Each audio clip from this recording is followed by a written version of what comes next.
Hello everyone. First of all, welcome to my YouTube channel. In this video, we'll discuss the new unit है एक आपकी class 10th की। कई students ने काफ़ी दिन हो गए रिक्वेस्ट करते, फिर एक स्टूडेंट्स की एक मेल आई तो उसमें कहा मैम आप हमेशा बीएससी और एमएससी एंट्रेंस की वीडियो बनाते हो, कभी एक आधी वीडियो हमारे रिक्वेस्ट के ऊपर भी बना दीजिए, स्पेशली उन स्टूडेंट्स के लिए जिसने मेल किया था। तो देखो हम ऐसे तो है नहीं कि सारी वीडियोस सभी स्टूडेंट्स के अकॉर्डिंग तो नहीं हो सकती, तो हम कैटेगरी देखते हैं कि भाई कि सबसे ज़्यादा नीड किसको है। तो इसलिए अब जैसे सीयूटी का एंट्रेंस था आपका जो सेंट्रल यूनिवर्सिटी का, तो उसके लिए हमने कुछ वीडियोस डाली। एरियंत बुक के जो पहले की वीडियोस बनाई हुई है तो उनको आप चेक कर सकते हो। बीएससी की भी हमने ऑलमोस्ट देखोगे आप, सेकेंड ईयर है आपका, थर्ड सेमेस्टर, फोर्थ सेमेस्टर का विद एनसोल्ड जो एमसीक्यू थे उनको भी हमने कवर किया। कंप्लीट फिजिकल केमिस्ट्री, इनऑर्गेनिक भी, मोस्टली ऑर्गेनिक की स्पेक्ट्रोस्कोपी ऑल हम कवर कर चुके हैं चैनल्स के ऊपर। देखोगे ना 700 का कंटेंट, इतना कंटेंट आपको किसी भी चैनल्स के ऊपर वीडियोस देखोगे ना आप, हमारे मैंने कभी भी ये नहीं देखा कि हमारे सब्सक्राइबर कितने हैं, व्यूज कितने हैं। जितने भी कम स्टूडेंट्स है, चाहे 30 स्टूडेंट्स को हेल्प मिली हो, 50 को हेल्प मिली हो, तो हमने स्टूडेंट्स की रिक्वेस्ट के ऊपर तभी इतना कंटेंट तैयार हो पाया ना हमारा 2 ईयर के अंदर। डेली हमने कंसिस्टेंसी के साथ में वीडियोस अपलोड की हैं। तो ठीक है, तो अब इतना कंटेंट ऑलरेडी हो चुका है, आप उनको वॉच कर सकते हो। तो आज हमने पहली बार क्लास 12 का लिया है। कुछ स्टूडेंट्स की रिक्वेस्ट थी कि मैम क्लास 10 का भी किया जाए। तो देखो क्लास 12 में कुछ भी नहीं है, बहुत जल्दी हो जाएगा आपका सिलेबस। उसमें 5 ही चैप्टर हैं आपके केमिस्ट्री के। तो फर्स्ट चैप्टर आएगा केमिकल इक्वेशन एंड रिएक्शंस। तो आज की वीडियो में हम कंप्लीट चैप्टर का ही कर देंगे, जितना भी है इंपॉर्टेंट उसमें ऑल थिंग्स हो जाएंगी। और एक वीडियोस उसके अनसोल्ड जो आपके एनसीईआरटी के एमसीक्यू होते हैं उन सभी को भी हम कवर कर लेंगे। ठीक है, कोई भी आप चैप्टर्स करते हो तो उसके बाद उसके क्वेश्चंस देखो कि आपसे हो रहे हैं नहीं, समझ आया है नहीं। ठीक है, तो एनसीईआरटी के जितने भी क्वेश्चंस अगर आप कर पाते हो तो वो ठीक है, इनफ है आपके लिए, और ज़्यादा आपको रिक्वायरमेंट नहीं है। तो देखो सबसे पहले आप कोई भी चैप्टर्स, जब भी मैं टीच करती हूँ, कोई भी आपने देखा होगा बीएससी की वीडियोस देखी होगी या एमएससी की या वैसे, तो सबसे पहले जब भी आप कोई चैप्टर स्टार्ट करते हो ना, व्हाट द मीनिंग क्या कहता है। कई स्टूडेंट्स को यही कंफ्यूजन रहता है कि केमिकल इक्वेशन और रिएक्शंस में डिफरेंस क्या है। कोई आपसे पूछ ले कि डिफरेंस बताओ, चैप्टर का नाम ही केमिकल इक्वेशन रिएक्शंस है, तो है क्या मीनिंग। तो देखो केमिकल इक्वेशन और रिएक्शंस में डिफरेंस क्या है। तो सबसे पहले बताते हैं केमिकल इक्वेशंस और रिएक्शंस का मीनिंग क्या है। सिंपल रिएक्शंस देखो, केमिस्ट्री का नाम सुनते हो और केमिकल रिएक्शंस हो, तो केमिकल रिएक्शंस में सिंपल क्या होता है कि मान लो ए है या कोई बी है, सपोज दैट ए और बी दो थिंग्स है। मान लो कि ए है और उसने बी के साथ कंबाइन होकर एक सी प्रोडक्ट बना लिया। सिंपल सी केमिकल रिएक्शंस होगी। जैसे मैंने ले लिया हाइड्रोजन ले लिया, ऑक्सीजन ले लिया और पानी बन गया आपका। ठीक है, वैसे भी आप जनरल में भी देखते हो, रेस्पिरेशन वाले रिएक्शंस देख लो, जो हम खाना खाते हैं, जब एनर्जी आपको ग्लूकोज में, वो सारी रिएक्शंस ही तो हैं ये अलग अलग टाइप की। अब जैसे H2 ले लिया हमने, O2 लिया और पानी बन गया। ठीक है, तो केमिकल रिएक्शंस का सिंपल मीनिंग होता है कि 2 और मोर रिएक्टेंट। और ये भी मैंने थिंग्स बता रखी है कि जो चीज कंबाइन होकर हमारे पास फॉर्मेशन करती है उसको हम प्रोडक्ट बोलते हैं, और स्टार्टिंग जो मटेरियल होता है उसको हम रिएक्टेंट बोलते हैं। तो आप बोल सकते हो कि 2 और मोर रिएक्टेंट कंबाइन टू फॉर्मेशन एक न्यू प्रोडक्ट, उसको हम सिंपल बोले कि भाई एक रिएक्शन होगी। हाइड्रोजन अलग था, ऑक्सीजन अलग था, दोनों ने कंबाइन होकर अलग कंपाउंड फॉर्मेशन कर ली H2O। तो सिंपल केमिकल, अगर देखो एक तो मैंने ऐसे सिंबल्स में लिखा है, इसी को अगर मैं ऐसे लिख देती आपका hydrogen oxygen then formation of, इसको लिख देते हम वाटर। ठीक है, तो इस टाइप को या इसको हम बोलेंगे chemical reactions and this is called chemical equation. तो सिंपल केमिकल इक्वेशंस क्या होती है, सिंबॉलिक रिप्रेजेंटेशन। दैट मींस जो सिंबल्स में लिख देना, हाइड्रोजन का सिंबल्स दे दिया हमने, ऑक्सीजन का एंड वाटर का।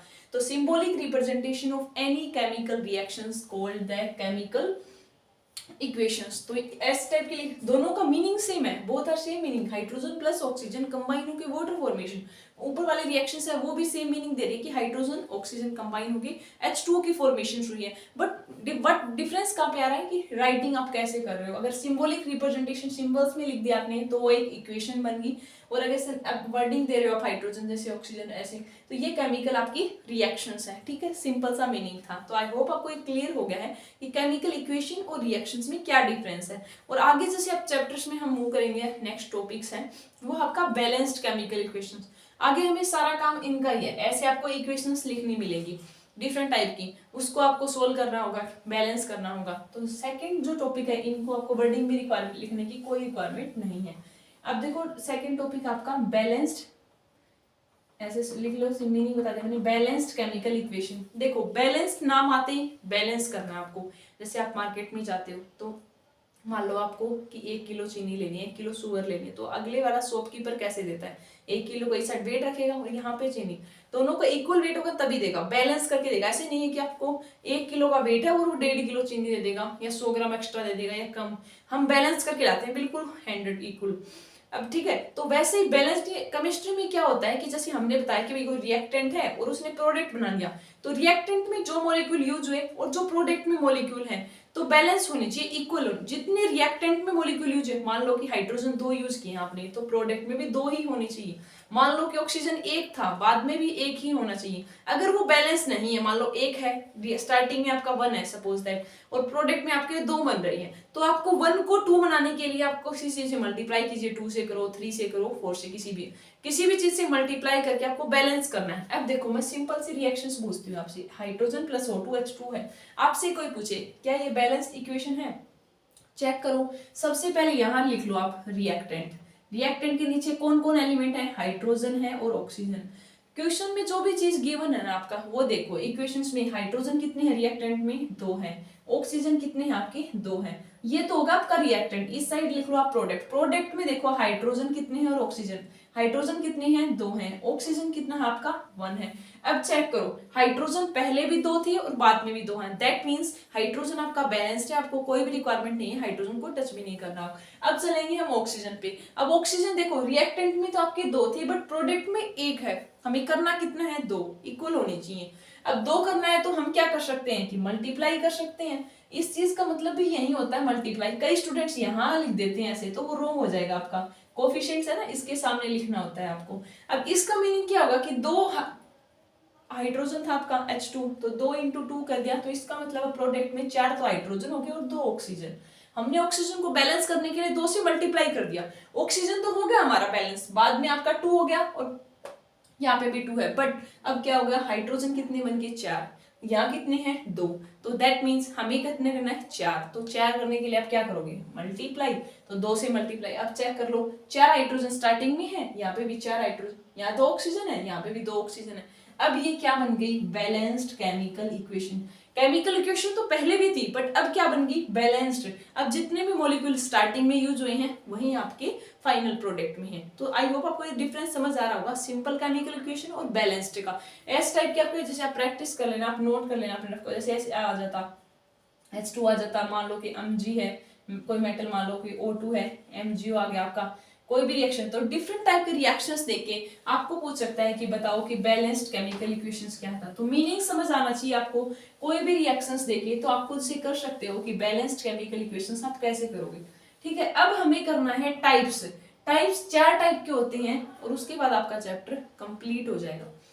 ठीक है, और एक बात इसमें आप ये भी नोट कर सकते हो कि जब आप बैलेंस करते हो ना, तो फर्स्ट तो यही रहता है कि आपका मॉलिक्यूल्स को इक्वल करना है, और सेकंड में कई बार आपको स्टेट भी डिफाइन करनी पड़ती है। मान लो कि जैसे हमने हाइड्रोजन प्लस O2 लिया, सपोज दैट हाइड्रोजन था आपका और O2 लिया, H2 बना दिया, स्टेट बताने के लिए हाइड्रोजन आप गैस में ले रहे हो, ऑक्सीजन गैस है, पानी आपका लिक्विड, मतलब किस टाइप से बन रहा है, तो स्टेट को भी अगर आपको पता है ना तो उसको लिखो। नहीं, अब जैसे आप प्रैक्टिस करोगे, बुक्स में पढ़ोगे, तो आपको पता चलेगा जो चीज आप कंबाइन कर रहे हो कौन सी स्टेट में है, भाई सॉलिड में है, लिक्विड में है, गैस में है, स्टीम में है, किस टाइप का, तो स्टेट भी डिफाइन करोगे। क्यों लिख रहे हैं हम ये सारी थिंग्स, बेटर कंप्लीट इंफॉर्मेशन लेने के लिए। तो सबसे पहले आप बैलेंस कीजिएगा और देन आप क्या करोगे कि स्टेट को भी डिफाइन कर दोगे। ठीक है, तो ये तो हो गया आपका बैलेंस्ड केमिकल इक्वेशन। अब आपको करना है टाइप्स। भाई हमने बैलेंस करना सीख लिया, अब कितने टाइप्स का होगा, आप देखो अलग अलग टाइप का होता है। एक होती है आपकी कॉम्बिनेशन, ठीक है, एक क्या होती है कॉम्बिनेशन, दूसरी होती है आपकी डीकम्पोजिशन। ठीक है, एक कॉम्बिनेशन से आपकी, एक डीकम्पोजिशन से आपकी, एक आपकी डिस्प्लेसमेंट। ठीक है, और सेकंड क्या होती है आपकी डबल डिस्प्लेसमेंट। ठीक है, तो 4 टाइप की रिएक्शंस हमने डिस्कस कर ली। फर्स्ट है कॉम्बिनेशन, डीकम्पोजिशन, डिस्प्लेसमेंट और डबल डिस्प्लेसमेंट रिएक्शंस। अब आपको चारों के हम एक वन एग्जांपल्स बताएंगे और आपको क्लियर हो जाएगा कि कैसे है। कॉम्बिनेशन रिएक्शंस में क्या होता है कि 2 चीजें होंगी, A प्लस बी कंबाइन होके क्या बना लिया उन्होंने, ए बी, एक सिंगल प्रोडक्ट की फॉर्मेशन कर ली। तो सिंपल कॉम्बिनेशन रिएक्शंस का मीनिंग क्या होता है कि कोई भी 2 और मोर, 2 से ज्यादा भी हो सकती है, जरूरी नहीं कि 2 ही हो, 2 और मोर रिएक्टेंट कंबाइन होके एक सिंगल प्रोडक्ट की फॉर्मेशन कर रहे हैं। तो यहाँ पे ए और बी दो अलग अलग थे और एक सिंगल प्रोडक्ट ए बी की फॉर्मेशन कर ली। जैसे हमने वो एग्जांपल लिया था, हाइड्रोजन और क्लोरीन को ऐड करके आपका HCl बन गया था। तो ये क्या था, एक सिंगल प्रोडक्ट था। ठीक है, तो दो डिफरेंट चीज थी और किसका प्रोडक्ट किया, एक सिंगल प्रोडक्ट की फॉर्मेशन कर ली। वो क्या होती है आपकी कॉम्बिनेशन रिएक्शन। और डिकम्पोजिशन का मतलब होता है टूटना, कि एक सिंगल चीज, मान लो कि एक सिंगल रिएक्टेंट ब्रेक हो जाएगा टू और मोर प्रोडक्ट में। अब मान लो कि मैं एक एग्जांपल लिख सकती हूँ, आपके कैल्शियम देखा होगा आपने CaCO3 का, तो ये क्या हो जाता है, कैल्शियम ऑक्साइड प्लस में CO2। ठीक है, CaCO3 किस में ब्रेक हो गया आपका, कैल्शियम ऑक्साइड प्लस CO2। तो डिकम्पोजिशन रिएक्शंस में क्या होता है कि एक सिंगल रिएक्टेंट ब्रेक हो जाता है टू और मोर प्रोडक्ट के अंदर। कॉम्बिनेशन में क्या था कि दो या दो से ज्यादा चीजें कंबाइन होके एक सिंगल प्रोडक्ट की फॉर्मेशन कर रही थी, बट और आपके डिकम्पोजिशन में एक सिंगल चीज दो या दो से ज्यादा चीजों में ब्रेक होगी। तो ये होता है डिकम्पोजिशन। फिर आता है डिस्प्लेसमेंट और डबल डिस्प्लेसमेंट। डिस्प्लेस कर देना, मान लो कि एक बॉक्स है आपके पास, आपने रेड कलर की बॉल उसमें फिट कर रखी है, भर रखी है। हमने क्या करा कि दो बॉल, रेड बॉल को रिप्लेस करके ब्लैक से रिप्लेस कर दिया मान ले। ठीक है, तो मैंने क्या किया, पहले इस बॉक्स में हमारे सारी रेड बॉल थी, मान लो कि 10 रेड बॉल थी, बाद में मैंने रिप्लेसमेंट कर दी, दो रेड बॉल को दो ब्लैक बॉल से रिप्लेस कर दिया। बॉल तो 10 ही रही है, बट रिप्लेस क्या कर दिया, कलर का चेंज हो गया। तो डिस्प्लेस में भी क्या होगा कि जब आप रिएक्शंस करवा रहे हो ना, तो उसमें डिस्प्लेस, मान लो कि ऐसे करवा दूं मैं, जिंक की कॉपर सल्फेट के साथ रिएक्शन करवा दूं, तो क्या हो जाएगा, कॉपर को डिस्प्लेस कर देगा जिंक, तो क्या बन जाती है, जिंक सल्फेट प्लस कॉपर। समझाने के लिए मैं बता रही हूँ कि कैसे। अब यहाँ पे क्या हुआ कि कॉपर को किसने डिस्प्लेस कर दिया, जिंक ने, और एक ही एटम का डिस्प्लेस हुआ है, एक ही एलिमेंट का, तो दैट मींस ये क्या है, सिंगल डिस्प्लेसमेंट रिएक्शंस का एग्जांपल हो गया। अब डबल में क्या होता है कि दो डिफरेंट आयन डिस्प्लेस होंगे आपके।